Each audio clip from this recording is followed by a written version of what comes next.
You are now listening to the Hunter's Advantage podcast. We preserve the history and sport of hunting through curious conversation and action-packed hunts, as well as offering you tips and strategy for more successful hunts.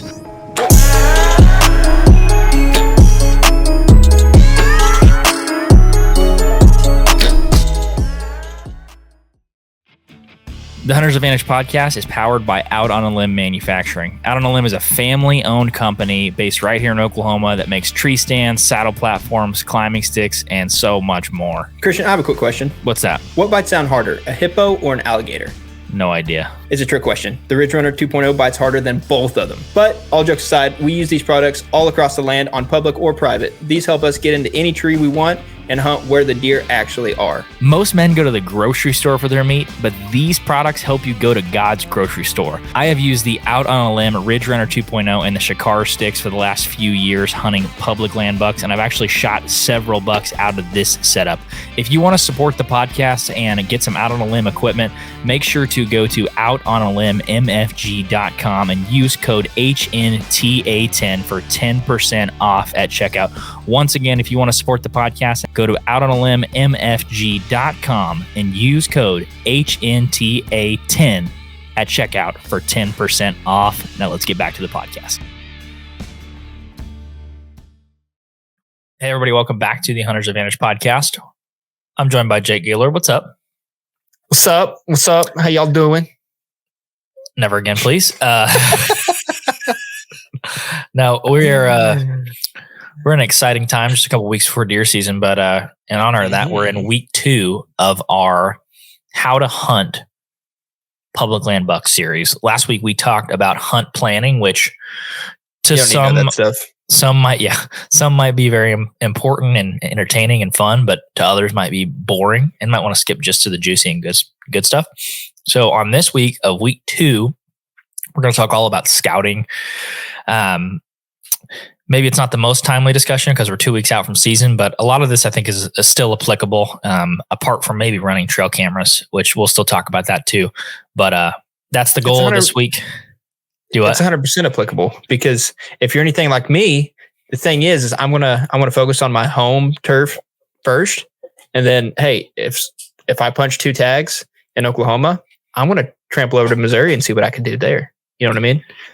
Yeah, so I might need to know these things midway through the season. We don't know. Yeah, you got points. So we're going to dive into scouting this week on the series. So let's do it. Let's start with everybody's favorite topic. I see so many YouTube videos about this. Scouting. E-scouting. Ooh. E-scouting. It's gotten so simple, man. Just open on X, turn on the public lands layer, and the deer are there. That's what I've been told. I mean, I feel like everybody is a pro topo reader. I mean, everybody knows what a saddle, a drainage. Dude. I mean, you could tell the lower third just from looking at a map. So might as well pick your tree out right there. Dude, you know what has been pissing me off so much lately? I've seen this on a bunch of different clips. People being like, this is a drainage. This is a secondary mini third drainage. And they try to make like a complicated word. And I'm like, let's call that what that is. Another drainage. Or that is a finger. But they're like, no, this is a secondary mini third drainage. And the way the thermal hits it, the bucks like to get up on the points. Dude, it's like, let's try to make it as complicated as we can. I like to find secondary third drainages on top of big benches. Well, I understand it because I mean, there's only so many things, like so many new things you can talk about hunting. Like, you know, if you're on a hunting podcast, if you talk about, let's say, man, I'm blowing on examples, but if you talk about one thing, you know, you've already talked about it, so you don't really want to talk about it again. So it feels like people have to come up with new and somewhat exciting ways to try to get it done. It's like, what happened to just hanging, hunt, and killing the deer? Well, that didn't make a good story. It makes it successful. So I was in a thermal hub scrape zone and a mini third drainage. It's almost like people don't really care about the encounter or how the encounter went down. It's like, okay, how'd you do it? They care more about the setting than actually the experience in the encounter. You know what I mean? Like, yeah, is that part of it? But that shouldn't be 90% of the thing. You know what I mean? Like whenever I tell my grandkids about a buck on a wall, I'm not going to be like, yeah, that was on a secondary finger right there next to that oak flat. And, just all this stuff. Will I like hint on it? Maybe like, yeah, that was in X place in Oklahoma. And, this is how it went down. I ended up freaking spining that deer. People remember that. They don't care about, the freaking, what do they call that? The thermal hub or whatever it is. Well, I think talking about that stuff is a way to differentiate yourself from other people. And if you can say something that is new or different or smart, people will be like, this guy knows something that I don't know, and I need to listen to him. It's like we should create a term and just see if we start hearing it in the industry. You know what I mean? No, I'm not doing that. Thermal secondary mini fingers. If we do that, and then you'll hear somebody in 2 weeks, I was on a thermal secondary mini finger. A, I don't think we have that big of a pool, and then B, I would literally punch myself in the throat.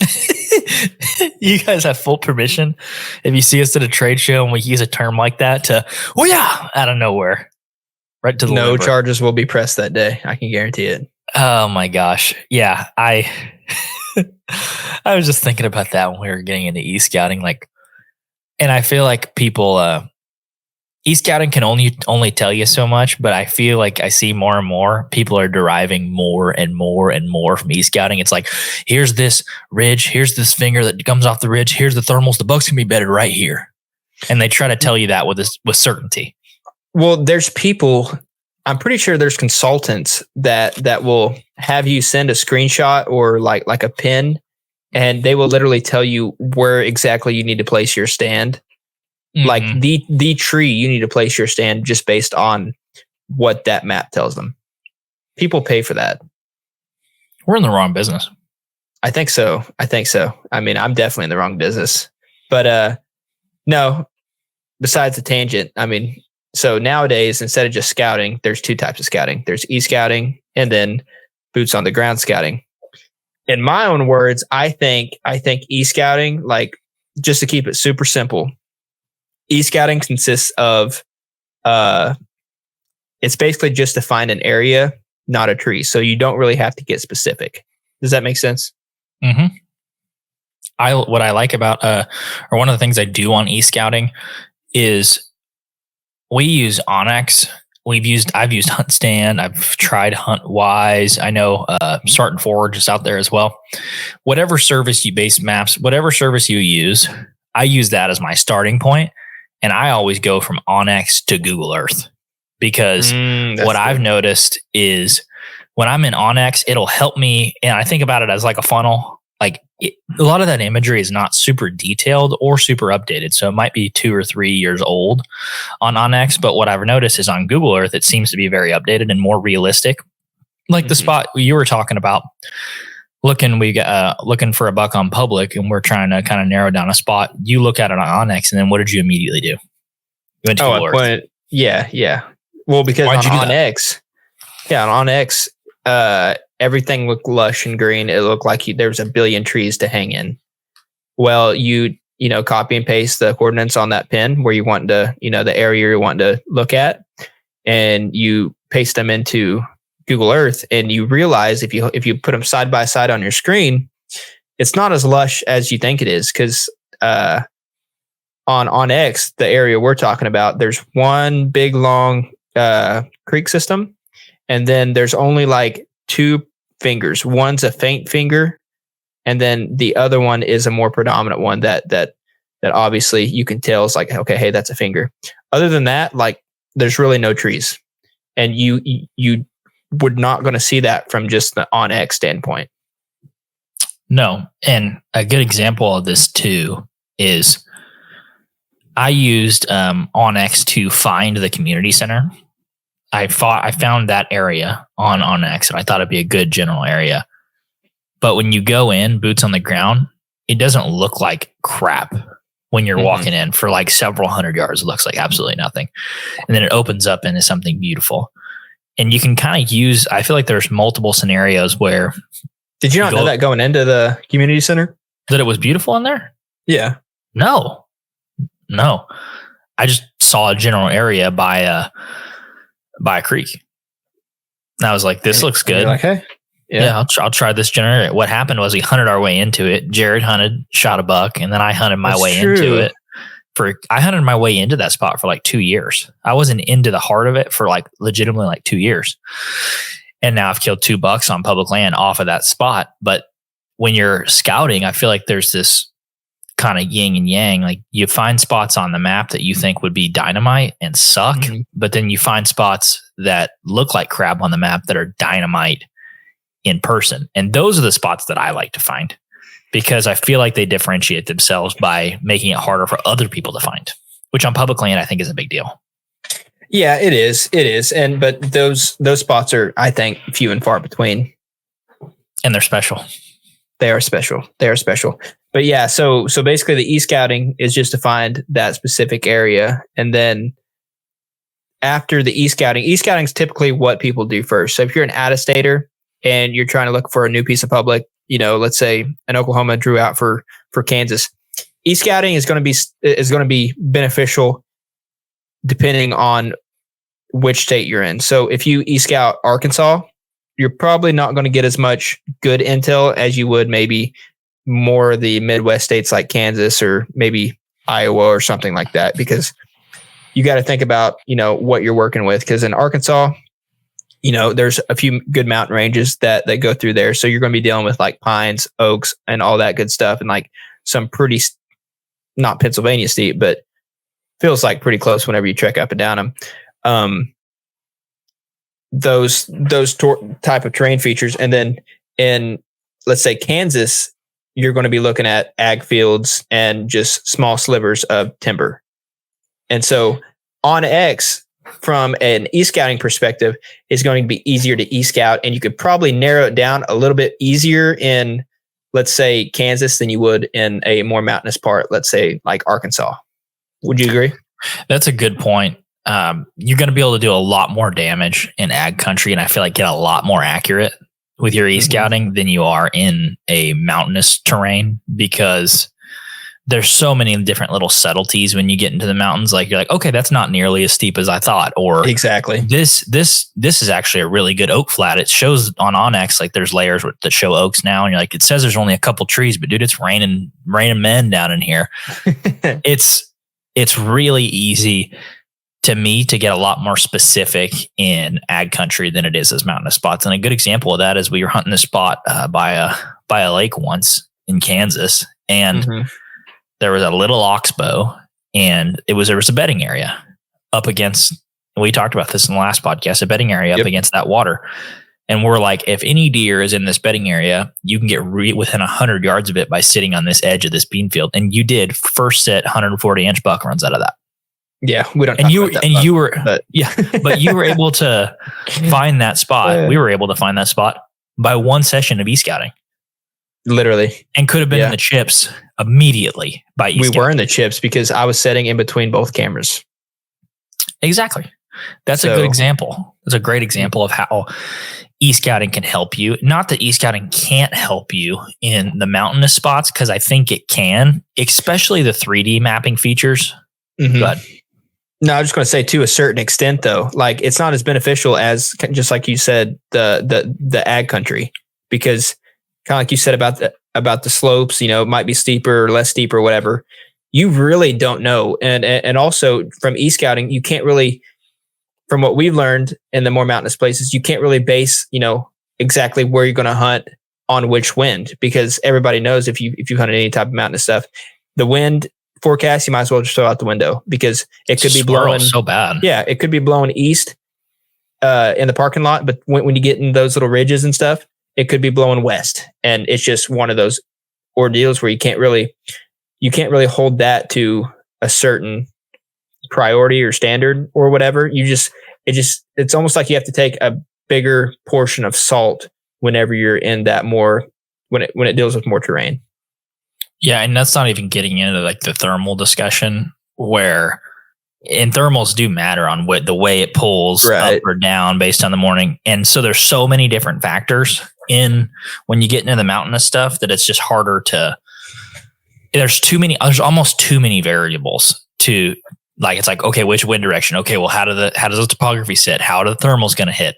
You really can only know that by going in and like actually throwing milkweed or spraying some sort of baking. You just can't get lucky, kind of. Yeah. Just in a way, to some extent. And I will say there are some subtleties in ag ground that also can't be picked up by onX. For instance, like where Carol hunted in November, he saw like 30 deer in one sit on public, close to a wheat field. And I knew there were some subtle topography changes, some ups and downs, but when he got in there, he texted me like immediately. He's like, dude, it is so steep in here. Like there's big dry creeks in here. When I got in there, it looked like Oklahoma, southern Oklahoma in a lot of ways. And there was these real deep drop-offs and bowls alongside the edges of this wheat field. And you just never could have seen that topography by checking it on the map. And so there is some of that in ag country, but I feel like for the most part, it just makes it a little bit easier when trying to pick a wind direction or trying to pick a spot based on onX or based on e-scouting.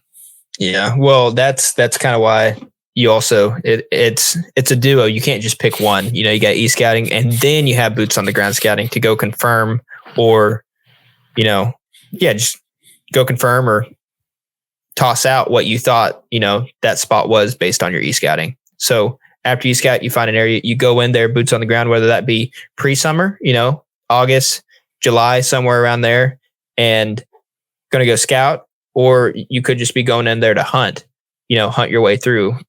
I think it's almost essential, unless it's like an out-of-state hunt where you don't really have time or the money or something to make a special trip up there just to scout. I mean, I think it's almost essential to put boots on the ground on top of that. It is. And I think there's a lot of situations where you go in and you might have 10 spots. You're like, okay, these are my 10 that I'd like to check out. And you might e-scout it and be like, all right, I got 7 that are good. Or you might e-scout it and be like, all right, I got 2. I got a spot and a backup spot. And I feel like that's more of the case is you pick a lot of spots that you think are good and you end up with a lot less once you go in and boot scout. But that's a good, you know, that's a good question that might come up if someone's like, okay, you have 10 spots, which one do you check out? You know, if you have limited time or something like that, which one do you check out or check in on to see if it's worth the hoot or not? If you're really crunched, what we usually go by is diversity and how much diversity can you fit into one of those spots, right? Because we learned this from Parker McDonald from Southern Ground Hunting. He brought up on a podcast, I don't know which podcast it was, X marks the spot, where he would find an area on a map, and then what he would do is he would base how much diversity is around, and then he would go from most diversity to least diversity while checking out a spot. And so X marks the spot, you put that X down and you try to put a piece of diversity in each corner of that X. So let's say where we hunt, there's pines, oaks, you know, might be a creek system, and maybe it's a clear cut, you know. So if you can find each part of those terrain features or whatever you want to call them in a small area like that, then that's your spot you need to go check out and try to find signs, some sort of deer. You know, if you're scouting, some sort of deer sign, or if you're hunting, maybe you bump a deer there, set up there. Bump and dump strategy. But yeah, I mean, as we all know, though, it's like deer are creatures of edge habitat. So why not put as many edges as you can in one small spot? Like that's where you check out first. And let's say there's human pressure there, then you move on to the next most diverse piece and then just work your way from there is what we do. And this is where I feel like hunting year after year can do you a lot of good, because when you hunt a spot for a year and then you go to scout it the next year, you scout it completely differently than you would the year before. Cause you're like, hey, when we drive in, we take that first right. There's 14 trucks in that parking lot. I know I'm not hunting anywhere within half of a mile of that spot. Or you drive on and you're like, hey, I saw a big buck crossing the road right here at 5:30 in the morning one time coming out of this. And you kind of get more nuanced or detailed into the spots by hunting them year after year after year, and spots that you have success in you can kind of take a step back from those spots. Okay, I'm going to go hang cameras. I'm going to but you're not scouting the spot again. You're hanging cameras and trying to get intel from that spot you've hunted or killed a buck in the past. And then you can take your time and put it into finding new spots, similar to kind of what we did this year. Like, we knew that there was going to be bucks in a certain area, and we went and hung a bunch of cameras, and then we went and checked out, I guess we didn't check out very many new spots this year, but spots we didn't have as much experience in as the other ones. What we did this year is we kind of ran out of spots last year because we were focused on hunting on Kansas. We really didn't spend much time where we hunt in Oklahoma on public. And so we were kind of going off of historical data. Well, if there were people there, or maybe we sat there a few sits and, we didn't really see much, then that's when we tried like a place, I've always thought about hunting this spot, but, I would never have. And so since we didn't have any camera intel there, we would go check out those spots. And I think that's what we checked out this year, or at least hung cameras there, is those spots we wanted to check out, but we never did. Yeah. And I feel like you can systematically kind of chew into a public piece, like a big piece, bite by bite by bite, if you're doing it year after year after year. Like this year, we're going to focus on the northwest corner of this piece, and that might be 3,000 acres. And then you're like, next year, we're going to go to the northeast portion if we don't have luck in this place. And then through doing that scouting, you might be like, no, the northwest is the crap, and we're not leaving. We're hunting only in this area. And I feel like that'll happen quite a bit. But you only learn that through, I think of the public that we hunt, dude, we've hunted all over that place. Almost every corner of that place. Have scoured it. And sometimes you come to realize some places are better, and sometimes you come to realize that everywhere is good. Yeah, you just got to get lucky. Right time, right place. That's more of a historical way of scouting. But for like the beginners first starting to scout, what we typically do is we call it the funnel method. You start large, cast a wide net, and then over time, kind of tighten the noose. Just like when you dump oil into your truck, it starts at the top, and then it, sooner or later funnels down into where you want it to go.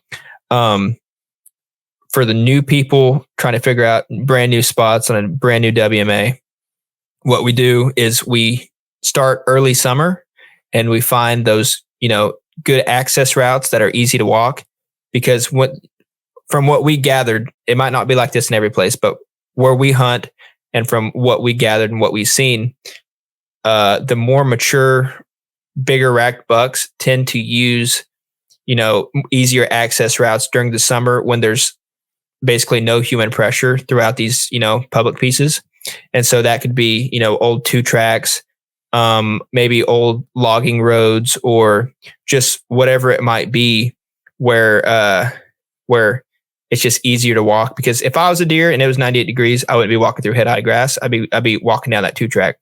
And so now when we scout, what we do is we slap cameras every 200-300 yards or so down these old 2 tracks or down these old fence lines or something like that, just to try to get a general knowledge of what all deer is in this area. I mean, heck, we even hang them over, little water holes just to see, like, are we going to hunt over water holes? Nope.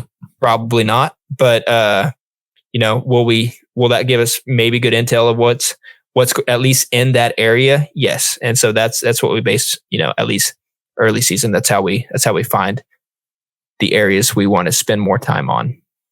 And it helps you get, a broader idea of what's going on without spending like maximum time of like, okay, let's get on this topography feature and set this camera out pointing this direction because he's going to be coming out that way. Well, and he might be in the fall, but probably not in the summer. He's not going to be using the same topography. And the reality is they're just not moving as much. And the way that they're moving is not the same way. They're not as worried about security. So they're not in the thickest, nastiest bedding cover trying to hide from human pressure. They're just not doing that. And so the easiest places that you can walk to access places are the same places that they're going to use to access their watering holes or going to feed in different places in the summer. And that's purely just in the summer. It seems like when that first bit of testosterone hits and the velvet comes off and the bachelor groups break up, you might as well throw those cameras away because you're going to quit getting pictures on them. But that's what brings us to step 2 of the funnel method, which is what? I mean, step 2 is, reallocate the cameras, analyze the data and reallocate or relocate. Which looks like, oh, go ahead. And I mean, all that does is just, the funnel gets ever so slightly smaller, because what we do is, like we said, we have 20 some cameras, but the first year we did it, we had maybe 14 cameras, and we hung 7 down this old 2-track. And then we hung, maybe 4 down this old road. And then when we went back and checked it, let's say down the old road, we had 4 cameras. That's where we got a lot of good bachelor group pictures. So what we would do, knowing that we probably couldn't set over this old road without getting walked up on, we would take the other 10 that didn't produce, and we would come and find places where we would think we could get either more pictures of that deer, or where we thought we were able to actually climb up a tree and we could see ourselves deflating that buck. And we would relocate the bad cameras to those areas. And the first part of the summer, during summer, we would leave the cameras that produced on the road just to, maybe a buck comes walking through that we didn't know, or it, walked around the camera. We would leave those just for more intel. But as summer progressed, we would slowly start moving those cameras that are on the road to other spots where we think the deer is actually bedding or living, or could make a showing during the fall, to try to put ourselves in the game. Because the reason those cameras on the road isn't a necessity anymore is because, like, we already won. We already know he exists. We already know he's in this area. So, I mean, towards the end of the summer, what good is that camera doing except for just reassurance that he's still alive?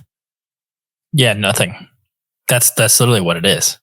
Mm-hmm. And yeah, you slowly tighten that noose and move them to those spots. But also one thing to consider is, like, if you're moving your cameras to spots that you can't check while you're going in to hunt, you're doing yourself a disservice.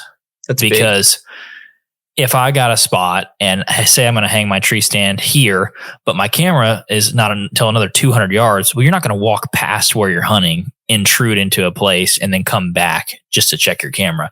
We like to set those cameras up that they're super easy to grab as we're going on the way in.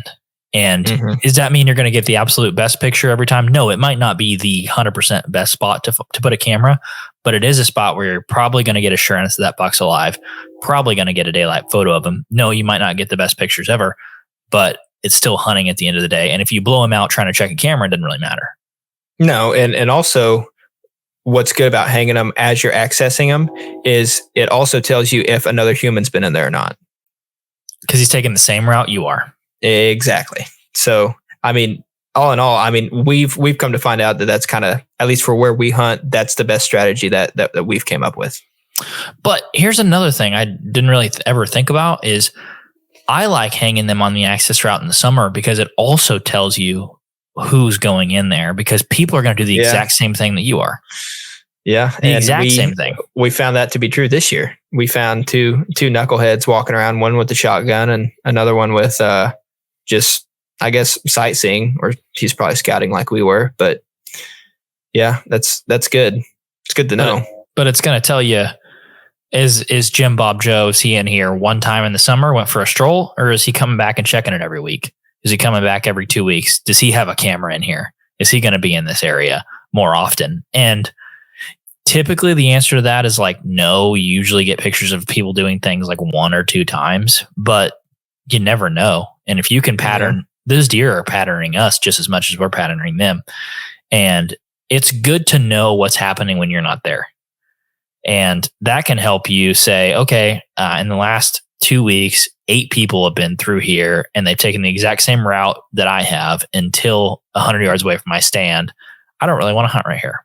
Or I have a spot that I know for a fact has not had the same amount of pressure, and I might be better to spend my time over there. That's a pretty good consideration when cameras can give you a lot of valuable intel that doesn't even have to do with the deer either. And when you're hunting public, that's kind of half the game, right? Is people. That is. And people don't have to be all bad as long as it's people you know, right? Like obviously, if it's like one of your hunting buddies and you're scouting a piece of public and it's like, hey, you catch him walking through on the camera. It's like, why are you here? Like, don't you have your own spot?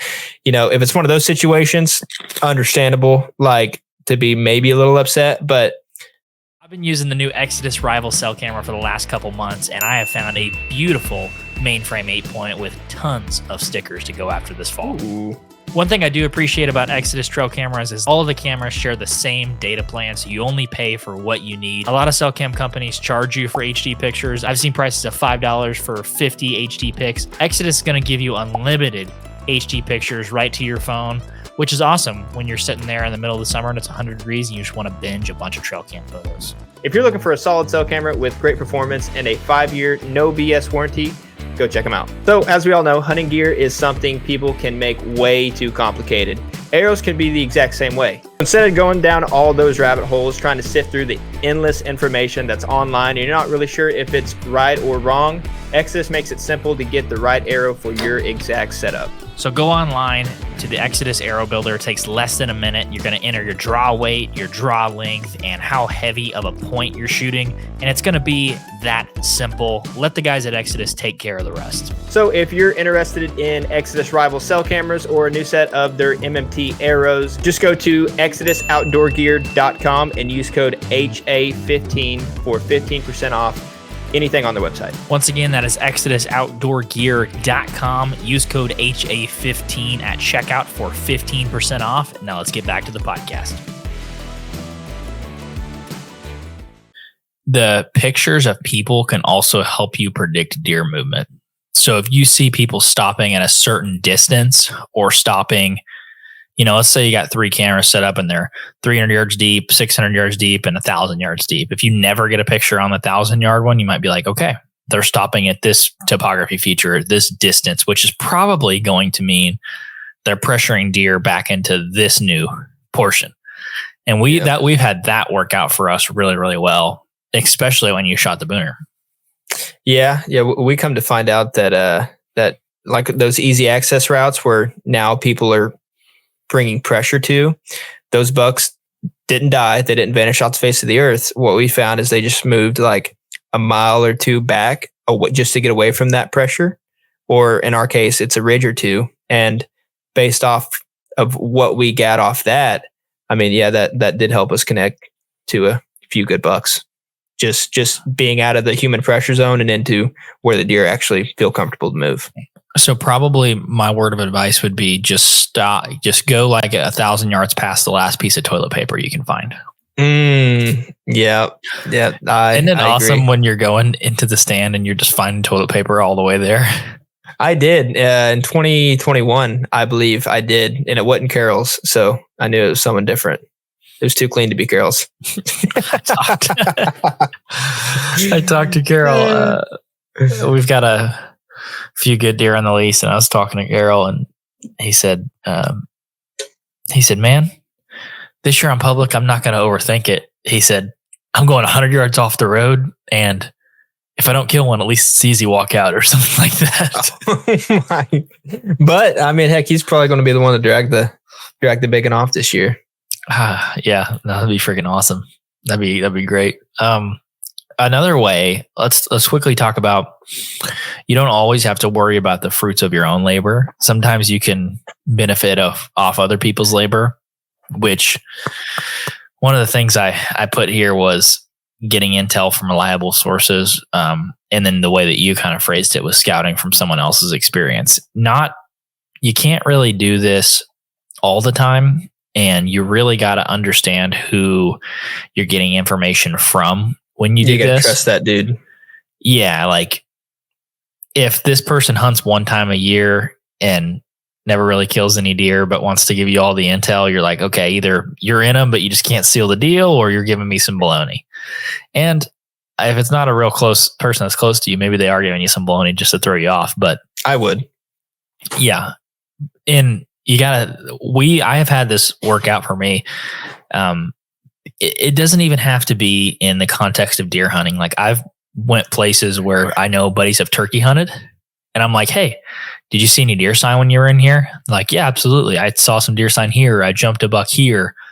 That's one way to go about scouting too, is like when you have people who really don't care about deer. To be honest with you, or people that hunt turkey on public land but never hunt deer. They have good private spots. That's a good way to get some intel. Not that I'm like going to people that I don't know or talk to on a regular basis. Like I'm not going to message someone that I have met a couple times out of the blue. But if you're a good buddy and we talk on the regular anyways. No, we tried that for elk hunting. Yeah, that didn't work out, did it?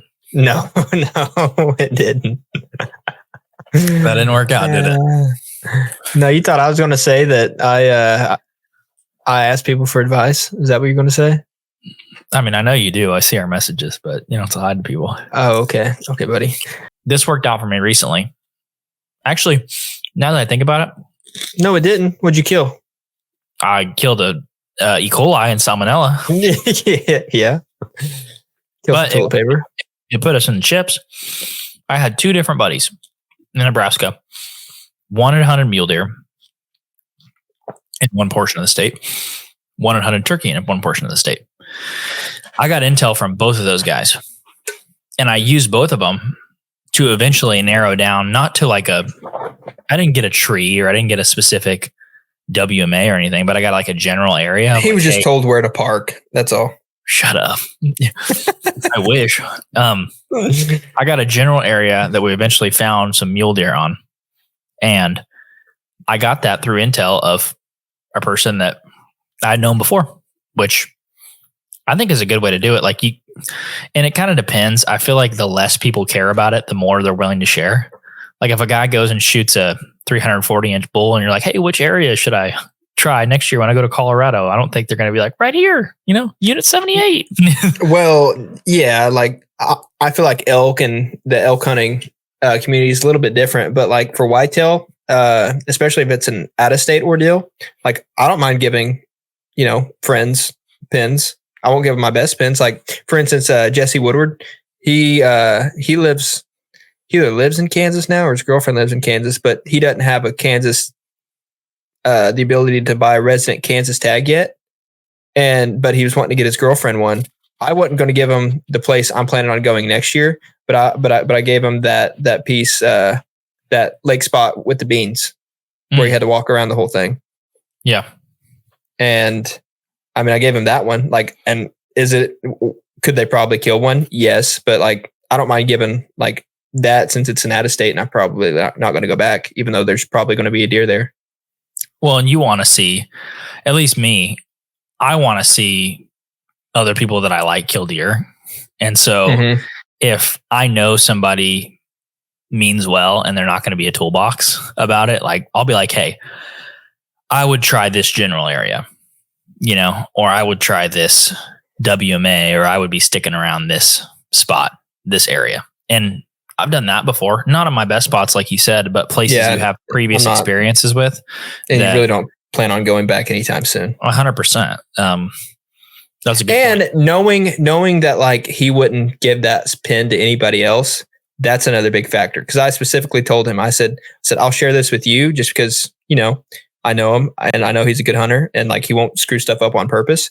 But like, I hope at least he's not going to send it to one of his other buddies or something along those lines. Yeah. And I think that brings up an interesting discussion that is like, you tell one person, and I'm guilty of this, so I don't even know the right answer, but you tell one person and they're like, all right, somebody gave me this, you don't tell anybody.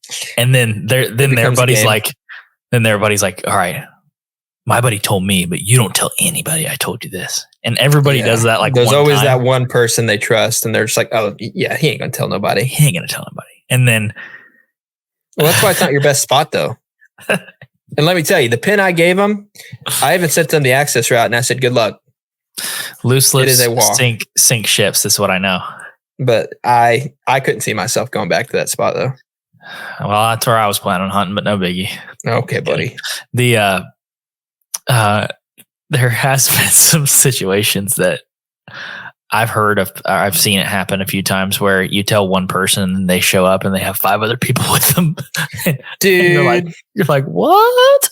Yeah. It's like, I see you got your squad. Where y'all going? Yeah, well, I only gave you one spot, so where all 6 of you going to go? That pissed me off just now. Like literally, that pissed me off. Why? It just did. Loose lips. I mean, yeah, loose lips. You try to.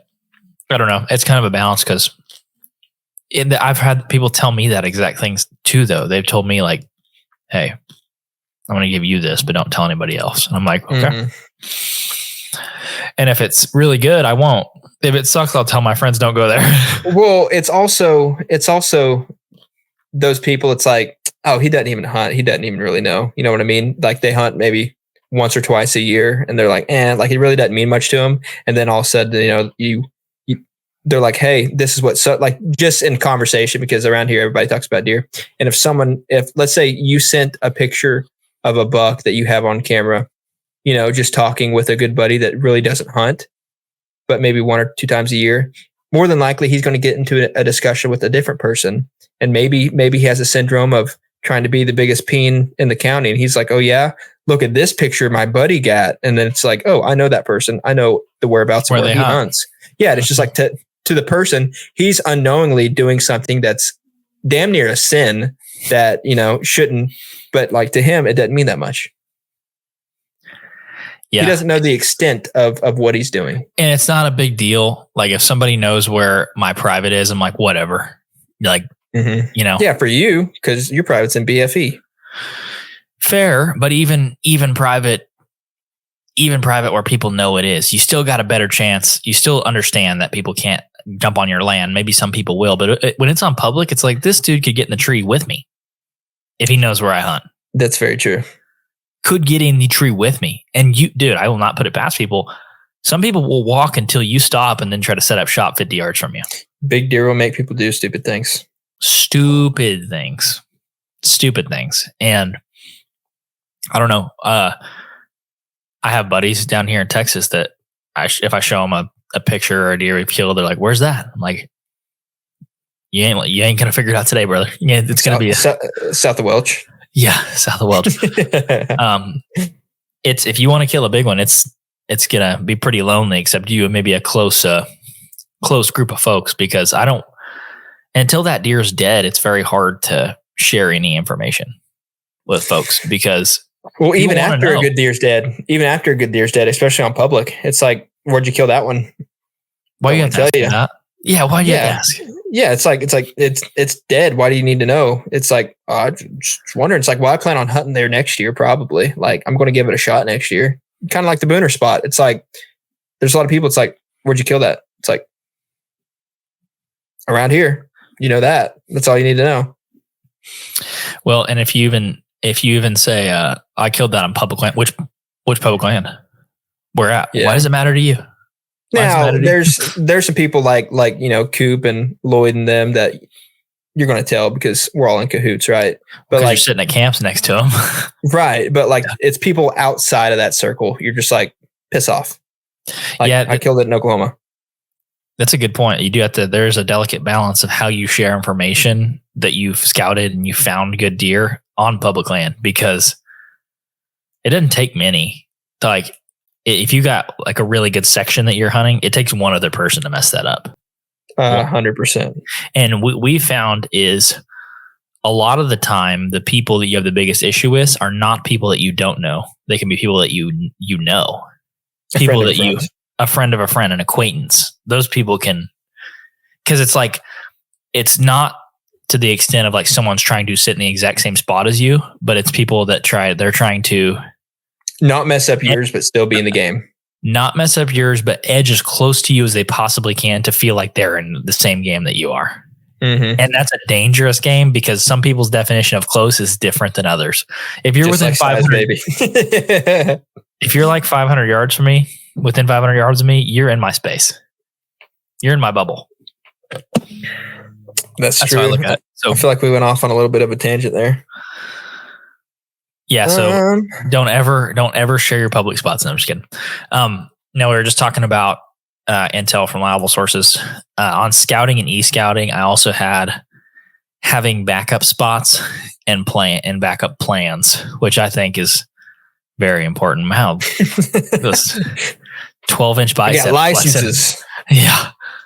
Well, I'm trying to think of some situations where we didn't have backup spots that kind of bit us in the butt. Where we didn't, Kansas. We literally drove around for a lot, like a few mornings, just trying to find good WMAs where we potentially could set up camp, or WeHaws, I'm sorry. And they just didn't produce because I know for sure one morning it ticked me off really bad. I got out there before daylight, obviously, and I was like, okay, because on X there's looks like a little bit of brush. I didn't check it just because of the time frame we were there. I didn't cross-reference it with Google Maps, and I was like, okay, there should be one good ravine here, right where I could set up a stand. I took sticks, saddle, bow, camera gear, and it wasn't even that pissed me off. The heaviest thing I think out of the whole thing, besides my bow, was the camera arm, because we got an old camera arm. And so it kind of ticked me off that I even carried that in there, and come to find out it was a cattle pasture, and it had just a few like locust trees that you couldn't hang in, but it was considered a huntable piece of public. And it's like, dude, I might shoot a cow out here, but I'm not going to shoot any deer. And I literally spent 45 minutes making a loop because it was dark. I couldn't really see. And I went down in this little pond dam and tried to walk, because there's a big old pond, and I was walking the edge trying to be out of sight, to get where I was wanting to go and not make enough noise going through all those weeds and stuff. I was saying, I feel like there's been situations where you and I were hunting. You were probably hunting the Booner. I was hunting the community center, and then Carol was hunting probably the bowl. And those were like our A, B, C spots. Like we had nothing after that. And that's not a very good place to be from a scouting perspective, when you're like, okay, this is my best spot. If I blow a buck out of here, I have nowhere else to go. Yeah. You're just, running on hopes and dreams at that point, hoping the next spot you walk into is going to be dynamite.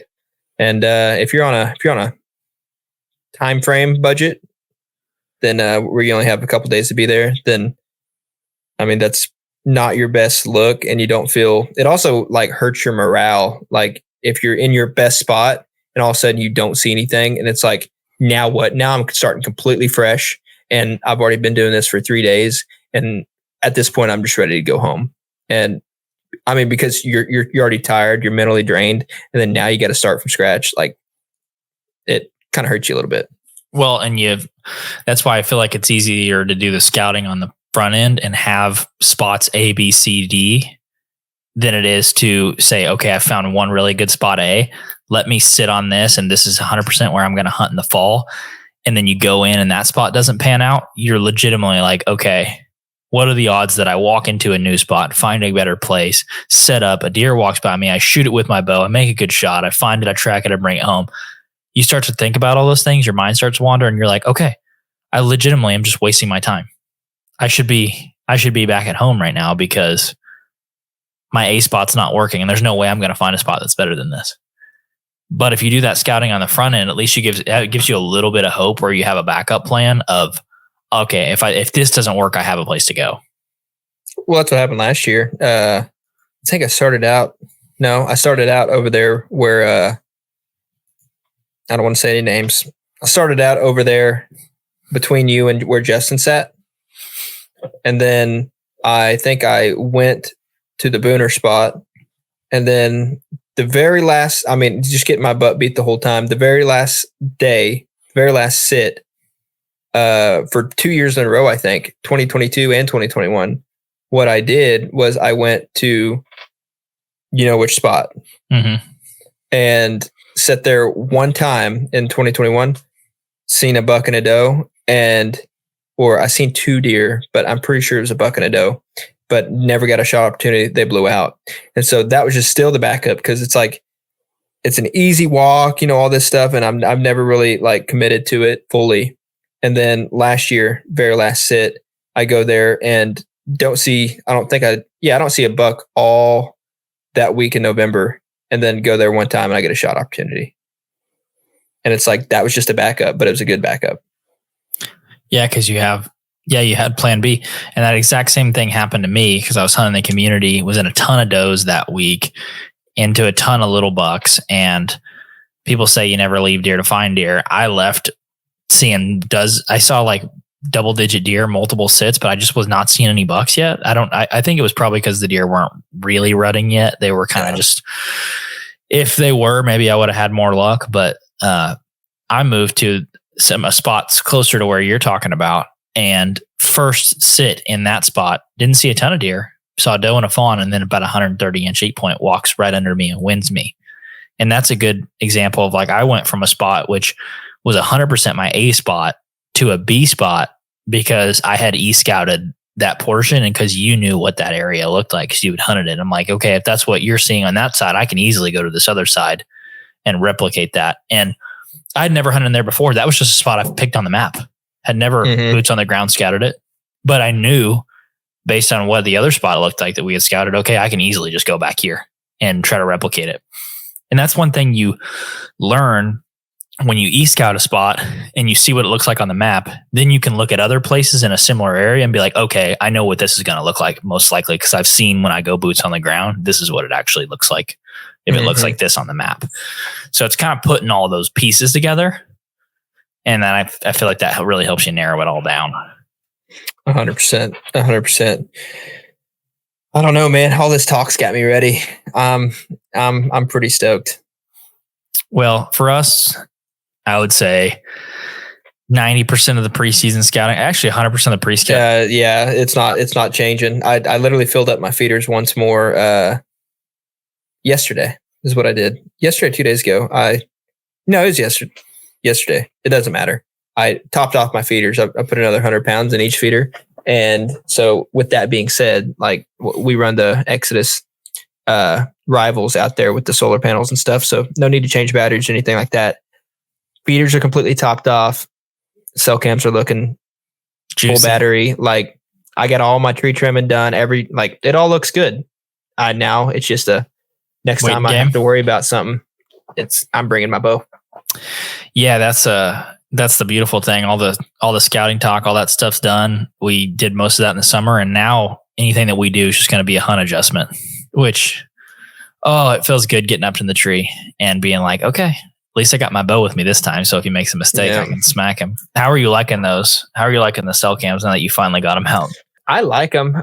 It's just getting used to the app now because right now I have a few stealth cell cams, and then I have the Exodus one, and it's nothing major, but it still confuses me because the last couple of years I've ran the stealth cams, and you swipe this way, like you swipe left to right, just like Carol does on Tinder, and to view those, and then you have to swipe up and down on the Exodus ones just on their app, and that gets frustrating. It's a third world problem, I know, but first world problem. Whatever it is, whatever world y'all want to live in, but other than that, I mean, it's fine. Picture quality's been probably better than the stealth, I would say. And then, dude, it helps so much having those solar panels on there. You're still at 100%? Still at 100%. And it literally says like 100% external. Like basically it's just powering from the external. Oh, I love that. I've had 3 of them. It's a good feeling. I've had 3 of them set out for over like almost 3 months now. And every one of them still at 100. And I'm just like, yes. Well, yes. I'm going to say this. I was a little worried about how the solar panels were going to do in a more wooded area where the tree canopy is not like super, super thick, but I mean, the understory is pretty sparse, if that tells you how thick the overstory is or the canopy is. So there's not like just straight sunlight there. It's still at 100% for people wondering how it does in more wooded areas. Cause I got one that's in basically a hayfield, and then another one in more wooded piece with some pretty thick tree canopy, and they're both still 100%. So if anyone's wondering. Yeah. Well, I got that one. I've been running on video mode for like 3 months and no solar panel. It's still at 100. So that's kind of juicy, but I don't know. That's really going to come into play when it's actually season and I get a cell cam picture and I'm like, okay, I'm going here this weekend, or I'm going. That is something I'm about to switch up probably here in a week. Is as of right now, I have them sent to my phone 1 time a day, and I have it on like 8 megapixels. Well, here in about a week, I'm going to turn that bad boy up to like 16 or 32, get some crispy photos, and then make it where it's probably like a instant group picture or maybe twice a day rather than only coming in like at noon or midnight. Mm-hmm. I had to turn my notifications off because when I get them, I'm like, yeah, it's like a piece of grass. I'm like, oh, another piece of grass. Yeah. And that happens all the time. Well, it's been pretty good. Like I had a tree branch fall and where the blind set up. And when that big storm came through, a freaking limb. I have a pet peeve about any grass, like a lot of grass, because around that spot it hadn't been brush hogged yet. And so I weeded a big old circle around the feeder because I was like, I don't want any grass pictures. Well, about 4 days later, a storm rolls through and a limb falls off a pecan tree. And it's like just sitting there dangling right in front of that camera. And I probably got like maybe 7 out of like 4 or 5 days of pictures of just the limb, probably when the wind blew pretty fiercely. But other than that, like it only took deer pictures. And raccoons, got a lot of those. Yeah, plenty of those, dude. I've got one like 4 foot on the ground, off the ground, hanging onto the thing, and he's got his hand in with hanging. Dude, they got like superhuman strength. They're really committed to getting the corn out of there. Which they don't call them trash pandas for no reason, man. They got skills. No. Well, season is quickly approaching. Got some good deer to chase. I'm really, really excited. I think we're going to wrap that one up with scouting as the general topic on how to hunt public land bucks on this week. And next week, we're going to move into hang and hunt. And then after that, hunting on the ground, which will be a pretty exciting couple episodes. But and if sorry to interrupt, but if you guys have any questions that we didn't cover, obviously, like we have a certain agenda we're trying to cover, like a certain script we're trying to stick to. But if there's something we missed, or you have a question about a certain thing, shoot us a message, whether that be Facebook, Instagram, heck, even on Snapchat, or we got Snapchat, I guess, but don't send it there. Instagram, really. Instagram, Facebook, send us those questions if you have them, or if you just want to reach out and say hi. I think we got a new review on Facebook today. I don't know, but on Apple. On Apple. Well, regardless, if y'all can leave reviews, whether that be Apple, Spotify, and even on Facebook, we're really trying to get that up. So it'd be very much appreciated. Yeah, appreciate the help. And I know we got probably by the time this comes out, there'll be about a week before season, which is really exciting. But with a week, you still have time to pick up stuff. Remember, we have discount codes to save you money. Not only does it help us, but it helps you guys too, because you can save a few bucks.